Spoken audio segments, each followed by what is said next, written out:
जिज्ञासु मित्रों, बहुत बहुत अभिनंदन है आप सभी का दिव्य सृजन में। प्रत्येक दिवस की भांति आज फिर, लेकिन थोड़ा विलंब से, कुछ व्यस्तता के कारण आज थोड़ा विलंब से यह कार्यक्रम शुरू हो पा रहा है। थोड़ी व्यस्तता बढ़ गई है। हो सकता है भविष्य में आपको कुछ दिनों के लिए लाइव चर्चा शायद ना मिले। तो आज का विषय है श्रद्धा क्या है, श्रद्धा का रहस्य। अर्जुन के प्रश्न हैं, चर्चा श्रीमद् भगवद गीता पर है। अर्जुन के प्रश्न हैं, लेकिन भगवान उसे त्रिगुणी माया के प्रकाश में उसे बताते हैं कि तीन गुणों का क्या खेल है। तीन गुण हमारे साथ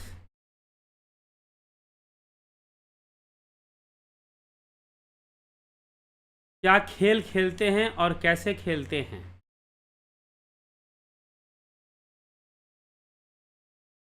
तो उस विषय पर ही ये सारी चर्चा 17वें अध्याय में, श्रीमद् भगवद गीता के 17वें अध्याय में चलती है। तो अर्जुन का प्रश्न क्या है, आइए हम देखते हैं। अर्जुन भगवान कृष्ण से कैसे प्रश्न करता है, किस तरह के प्रश्न करता है, और उसी का उत्तर देते हुए भगवान श्रद्धा के विषय में अर्जुन को समझाते हैं। लेकिन यह जो विषय है, यह तीन गुणों की चर्चा,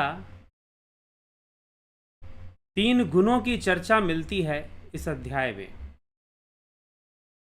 तो भगवान से अर्जुन पूछता है, ये शास्त्र विधिम उत्सर्जय हिरन्ते श्रद्धान्विता तेषाम निष्ठा तु का कृष्ण तत्वमाहो रजस्तमा। हे कृष्ण, जो मनुष्य शास्त्र विधि का त्याग करके श्रद्धा पूर्वक पूजन करते हैं, उनकी निष्ठा फिर कौन सी है? जो शास्त्र विधि का त्याग करते हैं, सात्विक है अथवा राजसी है और अथवा तामसी है। सात्विक है, राजसी है या तामसी है, उनकी श्रद्धा कैसी होगी? अगर वो शास्त्र विधि का त्याग कर दे तो कैसी होगी?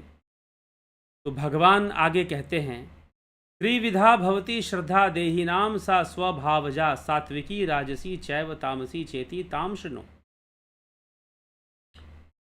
मनुष्यों की वह स्वभाव से उत्पन्न हुई श्रद्धा सात्विकी तथा राजसी और तामसी, ऐसे तीन तरह की ही होती है। उसको तुम मुझसे सुनो, उसको तुम मुझसे सुनो। वह तीन तरह की ही होती है, सात्विक होगी, राजसी होगी या तामसी होगी। अगर ज्ञान से परिपूर्ण है तो सात्विक हो जाएगी, नहीं तो राजसी हो जाएगी। अहंकार से परिपूर्ण है, महत्वाकांक्षाओं से परिपूर्ण है, मात्र भोग से परिपूर्ण है, भोग से प्रभावित है, तो तामसी भी हो जाएगी। भोग मतलब सांसारिक भोग, सांसारिक चीजों में लिप्त होना।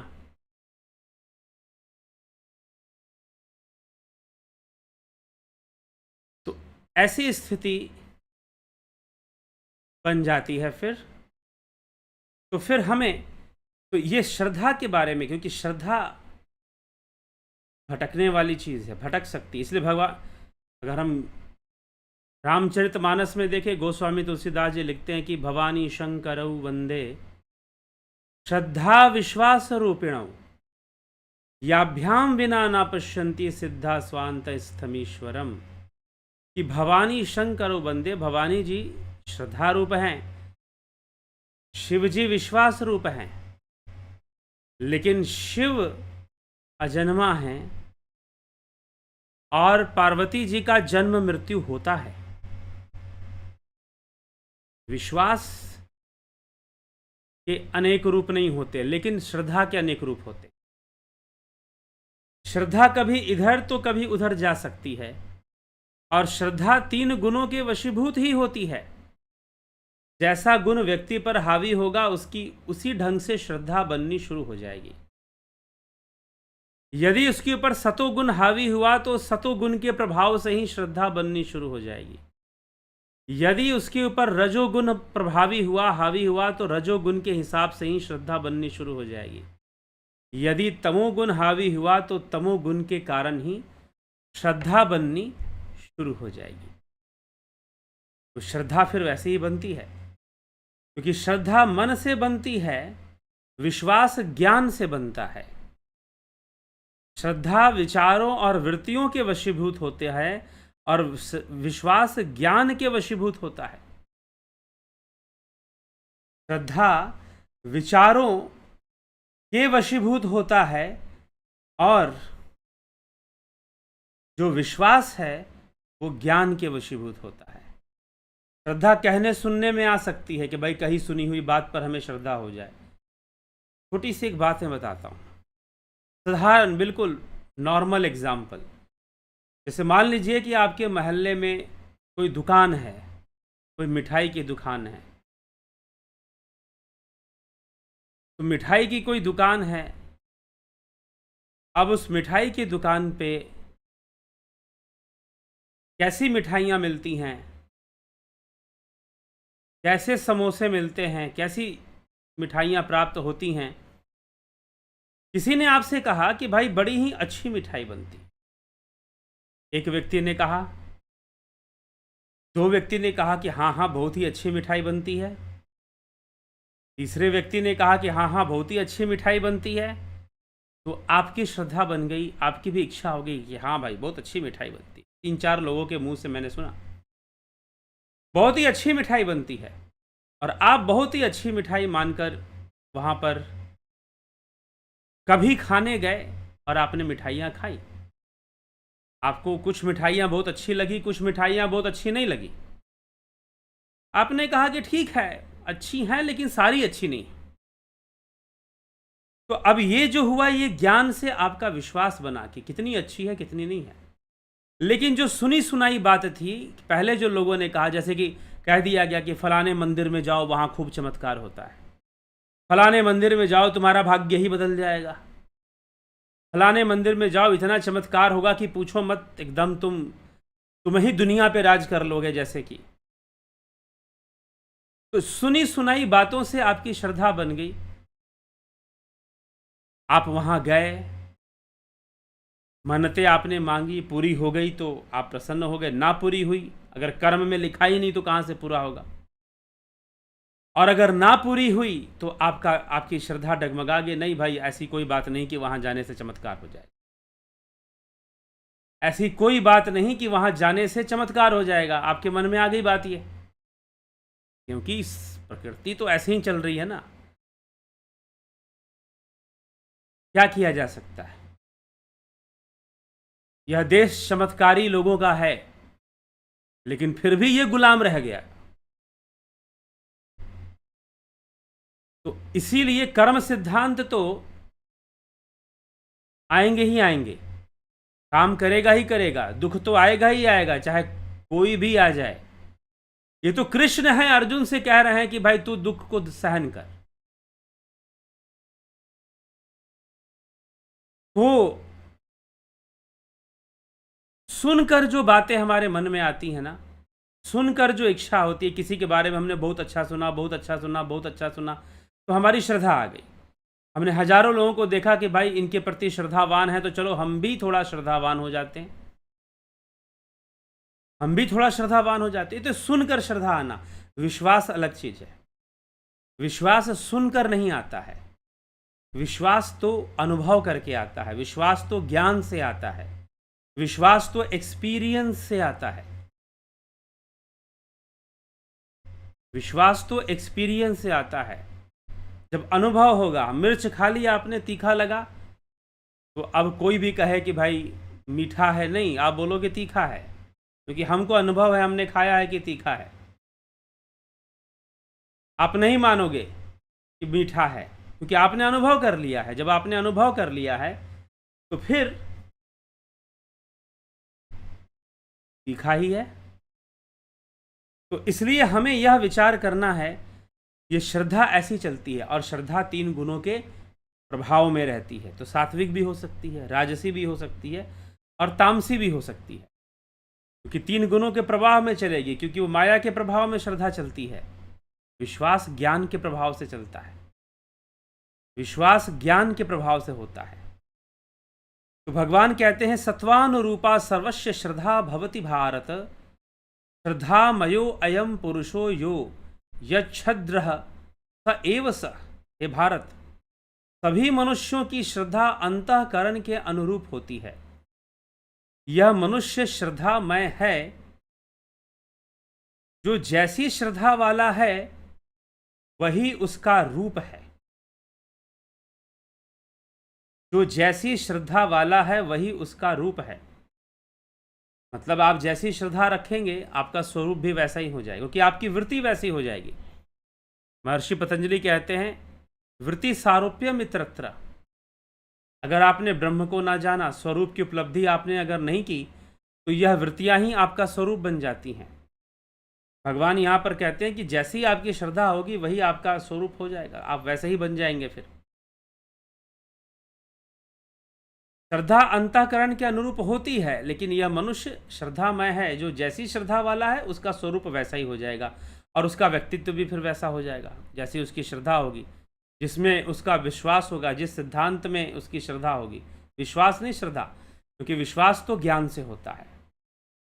यजन्ते सात्विका देवान अक्षरक्षांसी राजसः, प्रेतान भूत गणांशान्ये यजन्ते तामसा जना। सात्विक मनुष्य देवताओं का पूजन करते हैं, राजस मनुष्य यक्षों तथा राक्षसों का, और दूसरे जो तामस मनुष्य हैं वो प्रेतों और भूत गणों की पूजा करने लग जाते हैं। प्रेत प्रताप से ही उनका जीवन चलना शुरू हो जाता है। फिर भगवान कहते हैं कि जो मनुष्य शास्त्र विधि से रहित घोर तप करते हैं, मतलब शास्त्र विधि के प्रतिकूल, शास्त्र वृत्ति के विरुद्ध में जो तप करते हैं, जो दंभ और अहंकार से अच्छी तरह युक्त हैं, जो भोग पदार्थ आसक्ति और हठ से युक्त हैं, शरीर में स्थित 5 भूतों को अर्थात 5 भौतिक शरीर को तथा अंतःकरण में स्थित मुझ परमात्मा को भी कृष्ण करने वाले हैं, उन अज्ञानियों को आसुर निष्ठा वाले, आसुरी संपत्ति वाले समझें। वो आसुरी संपत्ति वाले, आसुरी निष्ठा वाले हैं, जो शास्त्र विधि त्याग कर तपस्या करते हैं, अहंकार में करते हैं, आसक्ति में करते हैं, भोग विलास की आसक्ति में करते हैं। आहारस्त्वपि सर्वस्य त्रिविधो भवति प्रियः, यज्ञस्तपस्तथा दानम तेषाम भेद मीमं शृणु। आहार भी सबको 3 प्रकार से प्रिय होता है, वैसे ही यज्ञ तप दान भी 3 प्रकार के होते हैं, क्योंकि त्रिगुणी माया है और त्रिगुणी संसार है, तो सब कुछ 3 प्रकार का ही होगा। तो 3 प्रकार के होते हैं, अर्थात शास्त्रीय कर्मों में भी गुणों को लेकर 3 प्रकार की रुचि होती है। उनके इस भेद को सुन। भगवान 3 गुणों का भेद किस प्रकार से संसार में कार्य कर रहा है उसका रहस्य प्रकट करते हैं, और कहते हैं कि आयु सत्व गुण बल आरोग्य सुख और प्रसन्नता बढ़ाने वाले, स्थिर रहने वाले, हृदय को शक्ति देने वाले रसयुक्त चिकने आहार अर्थात भोजन करने के पदार्थ सात्विक मनुष्य को प्रिय होते हैं। आयु सत्व गुण बल आरोग्य सुख और प्रसन्नता प्राप्त कराने वाले जो आहार हैं, सत्व गुण आहार, सात्विक मनुष्य को प्रिय होते हैं। अति कड़वे, अति खट्टे, अति नमकीन, अति गरम, अति तीखे और रूखे और अति दाहकारक, फ्राइड, आते हो ना आप लोग, फ्राइड आहार अर्थात भोजन के पदार्थ राजस मनुष्यों को प्रिय होते हैं, जो कि दुख शोक और रोग को देने वाले हैं। यातियामं गतरसं पुति पर्युषितं च यत् उच्छिष्टमपि चामेध्यम भोजनम तामस प्रियम। जो भोजन सड़ा हुआ, रस रहित, दुर्गंधित, बासी और जूठा है तथा जो महान अपवित्र, मांस आदि भी है, वह तामस मनुष्य को प्रिय होता है। तामसी मनुष्य ऐसा भोजन करते हैं।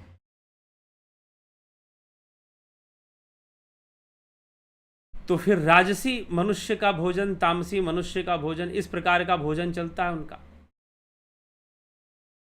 इस प्रकार से यज्ञ करने वाले भी 3 प्रकार के हो सकते हैं, दान करने वाले भी 3 प्रकार के हो सकते हैं, क्योंकि मनुष्य इन 3 गुणों के वशीभूत ही कर्म करता है।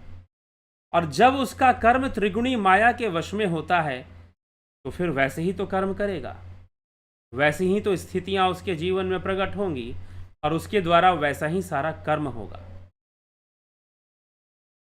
तो ये त्रिगुणी माया कार्य करती है और त्रिगुणी माया के वशीभूत के ही मन में उसका अब पूजा करते हैं। मान लीजिए पूजा करते हैं लोग, अब पूजा, भगवान की पूजा करने में कई प्रकार के लोग हैं। आप पूछेंगे राजसी और तामसी लोग भी होते हैं क्या पूजा करने वाले? जी हाँ, बहुत सारे ऐसे तामसी प्रवृत्ति के लोग हैं जो मंदिर में जाते हैं पूजा करते हैं। राजसी प्रवृत्ति के लोग हैं जो मंदिर में जाते हैं पूजा करते हैं। बहुत सारे लोग हो सकते हैं और कुछ सात्विक भी हो सकते हैं। भावना जैसी है, श्रद्धा जैसी है, उसी के अनुकूल तो होगा ना।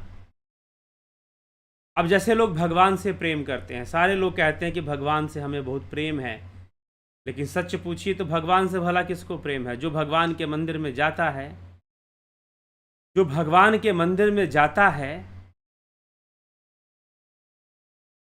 वह भगवान को नहीं मांगता, भगवान को नहीं मांगता। कोई किसी को भगवान से कहाँ प्रेम?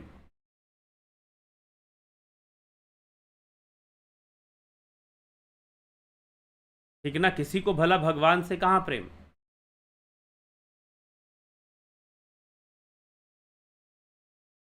ठीक,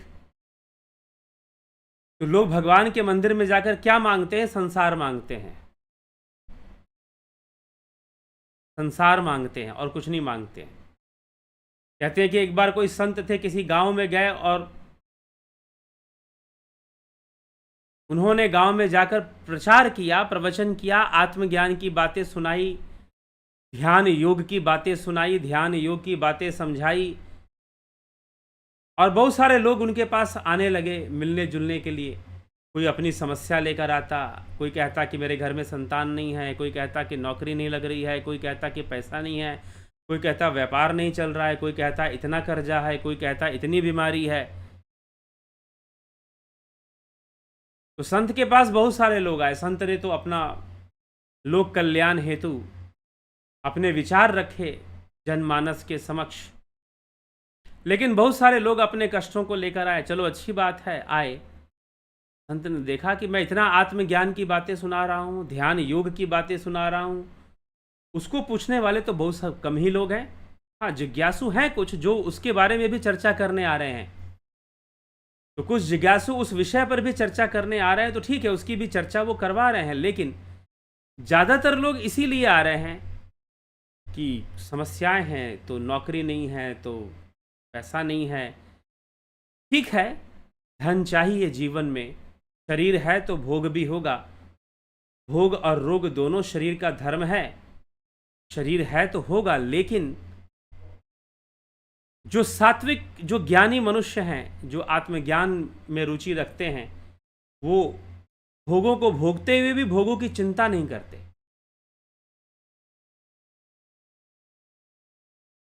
इसलिए गीता में तो भगवान ने कई बार कहा कि ऐसे योगी संसार को भोगते हुए भी निर्लिप्त रहते हैं और उसकी चिंता नहीं करते।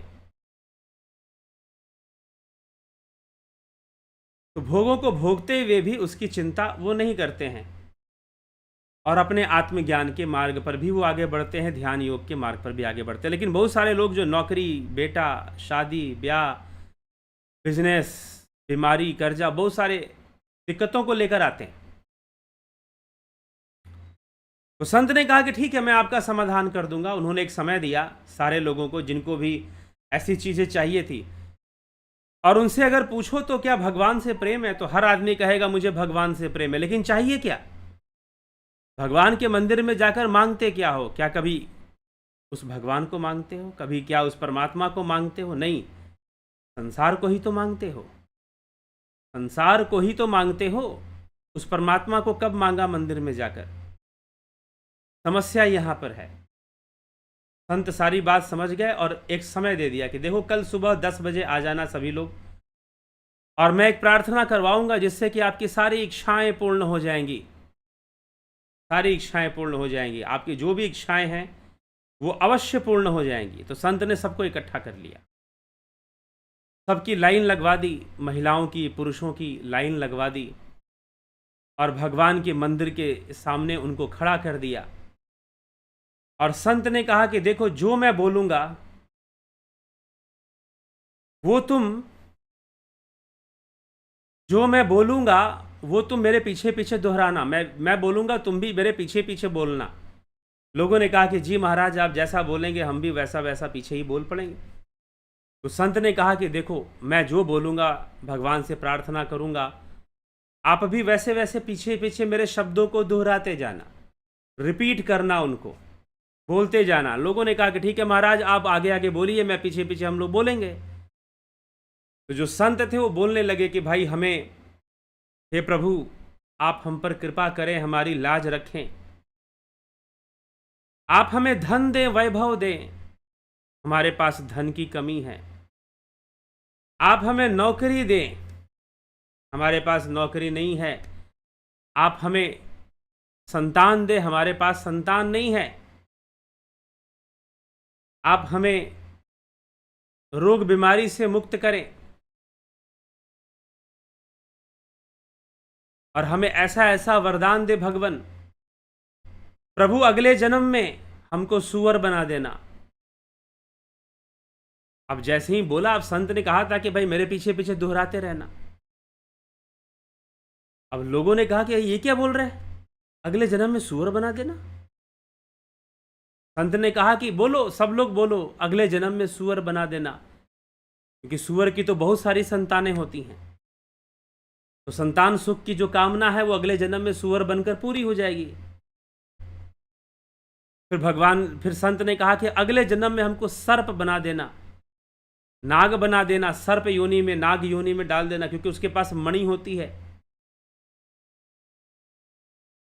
जहां सोना ज्यादा होता है वहां सांप, नाग पहुंच जाता है, सांप पहुंच जाता है, कहते हैं। तो हमें उस योनि में डाल देना। जमीन जायदाद, प्रभु हमें जमीन जायदाद दे देना, अगले जन्म में हमें प्रेत योनि में भेज देना, क्योंकि अंतकाल जो मंदर सुमरे, ऐसी चिंता में जो मरे, प्रेत योनि बलि बलि उतरे। जिनको मकान जायदाद इनमें बहुत ज़्यादा अटैचमेंट रह जाता है, वो ऐसी योनि को प्राप्त होते हैं, और वो घर में दबे रहते हैं और किसी को रहने नहीं देते। वो मूवी देखते होंगे ना आप लोग, अगर हॉरर मूवीज़ देखते होंगे, तो वो क्या, हॉरर मूवीज़ में ऐसी कोई, मैं हॉरर मूवी देख रहा था मैं, तो उसमें क्या है कि वो जो वहाँ दीवालों पर लिख देता था खून से, दिस इज़ माई होम, ये घर मेरा है। वो कौन लिखता था? वो भूत लिखता था। तो जिनको बहुत ज़्यादा जमीन जायदाद और इन सब चीज़ों में अटैचमेंट है, तो फिर वो प्रेत योनि में भी जाते हैं। तो संत ने कहा कि आप हमें प्रेत योनि में भेज देना, हम एक मकान में पड़े रहेंगे, किसी को रहने नहीं देंगे वहां पर, जो रहने आएगा उसकी जिंदगी हराम करके रख देंगे हम। तो प्रेत योनि में चले जाओ। बहुत बच्चे चाहिए, सुअर की योनि में चले जाओ। बहुत धन चाहिए, सर्प की योनि में चले जाओ। और जिनको बहुत आसक्ति कुछ इस तरह की है, वो कुछ और भी योनियां हो सकती हैं।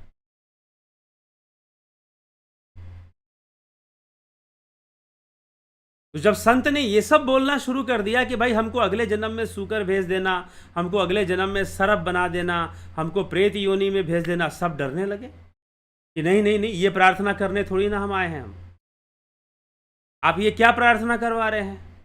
आपने तो कहा था कि भाई धन वैभव के लिए। अरे तो वही तो, एक औरत ने कहा कि निसंतान है हम, तो संतान चाहिए। तो अरे भाई, सूकर की योनि में चले जाओ ना, अगले जन्म में खूब संतानें होंगी तुम्हारी।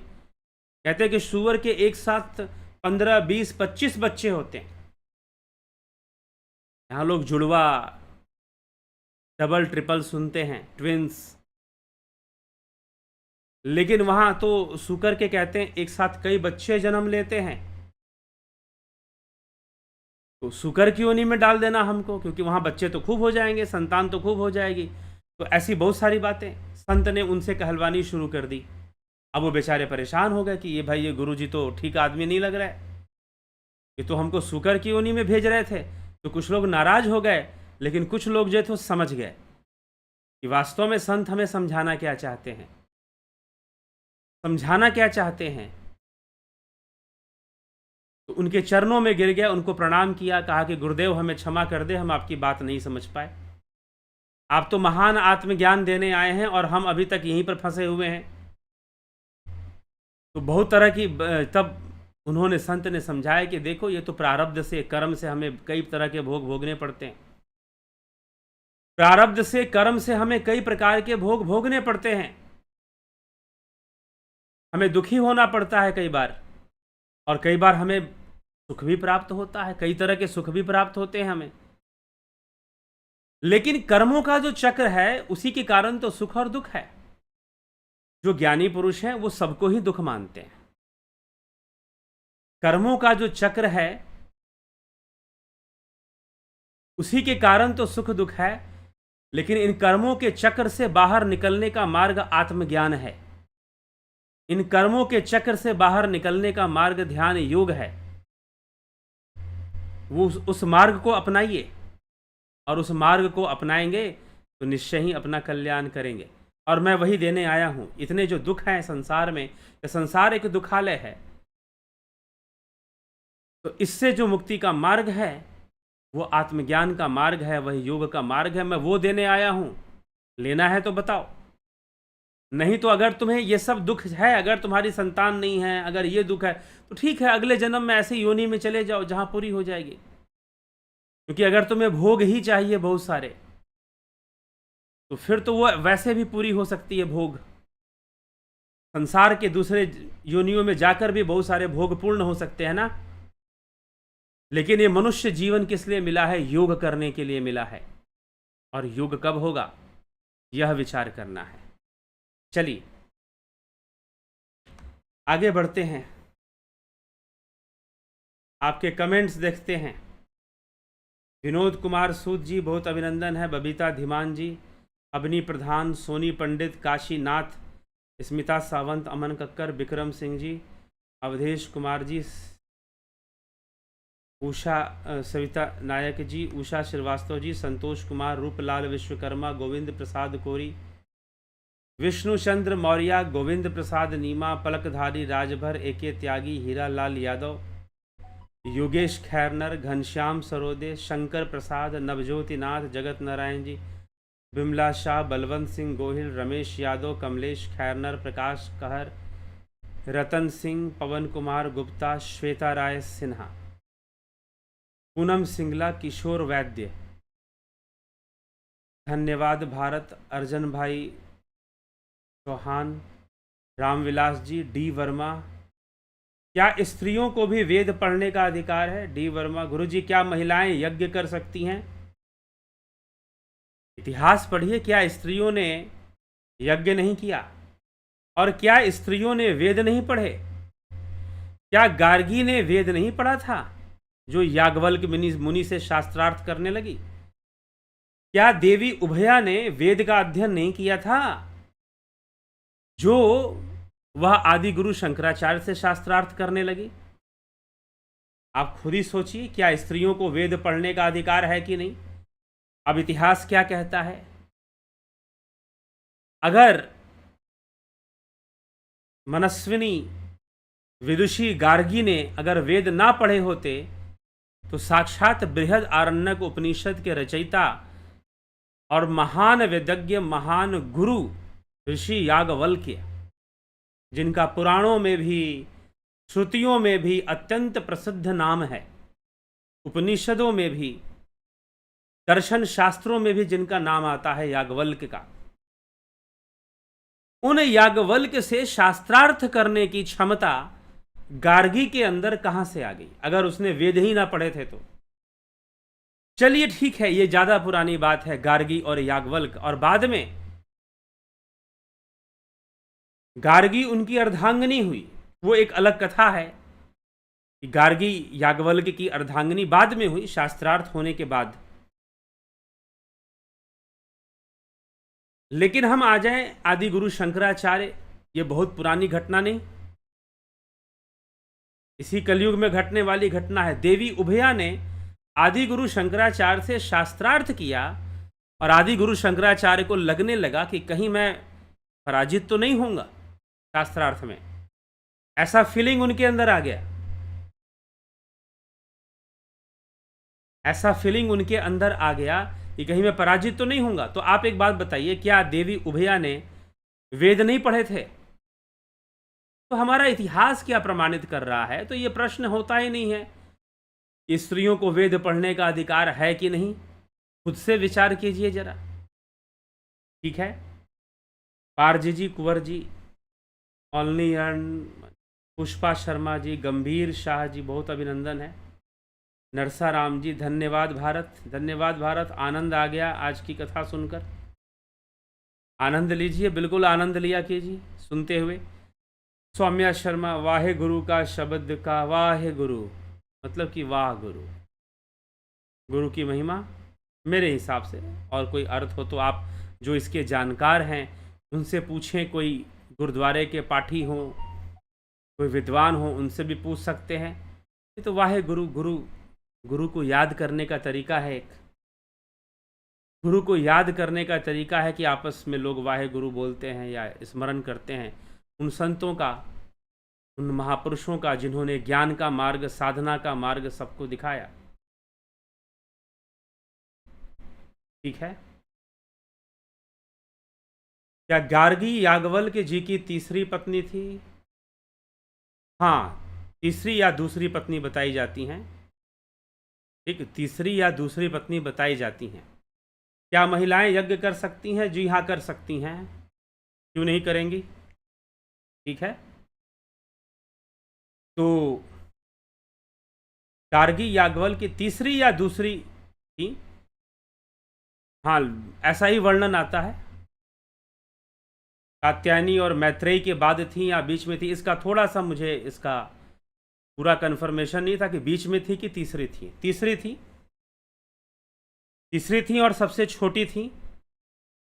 तो गार्गी तीसरी पत्नी थी याज्ञवल्क्य ऋषि की, लेकिन सबसे विद्वान थी और वेदों का अध्ययन और शास्त्र का अध्ययन, तो ये सब सारी चीज़ें थी। ये संजोग वाली बात होती है। यह एक उनका तीसरी पत्नी होना और जो है गार्गी का विवाह करना याज्ञवल्क्य से, ये सब एक बहुत ही अलग बात है, सांसारिक बुद्धि से समझ में आने वाली बात नहीं है। फिर भी याज्ञवल्क्य ऋषि ने समय पर वानप्रस्थ धारण कर कर संन्यास ले लिया था, यह भी कथा आती है। अगर हम इसकी व्याख्या करें कि गार्गी उनकी तीसरी पत्नी थी, तो ये फिर किसी दूसरी दिशा में आज का प्रोग्राम हमारा चला जाएगा। कभी और हम इस विषय पर चर्चा करेंगे। कुछ लोग प्रश्न करते हैं, तो इस पर हम आगे कभी चर्चा करेंगे। चलिए, तो ये सारी बातें हैं और दर्शन हमें समझना चाहिए। तो दर्शन के ऊपर जो यह कोर्स है, फिलॉसफी के ऊपर, 2 मई से शुरू हो रहा है, 2 मई से शुरू हो रहा है। जो भी इसको ज्वाइन करना चाहते हैं शीघ्र ज्वाइन कर लें। बहुत ही अद्भुत कोर्स है यह। अगर आपको इस विषय में बहुत रुचि है तो आप निश्चय ही इसका पूरा लाभ उठाएंगे। तो चलिए, अभी हम इस विषय को विराम देंगे और कल फिर मिलते हैं 9 PM लाइव चर्चा में। आगे से संभवतः बहुत सारे प्रश्न आपको पूछने के अवसर दिए जाएंगे, आध्यात्मिक प्रश्न।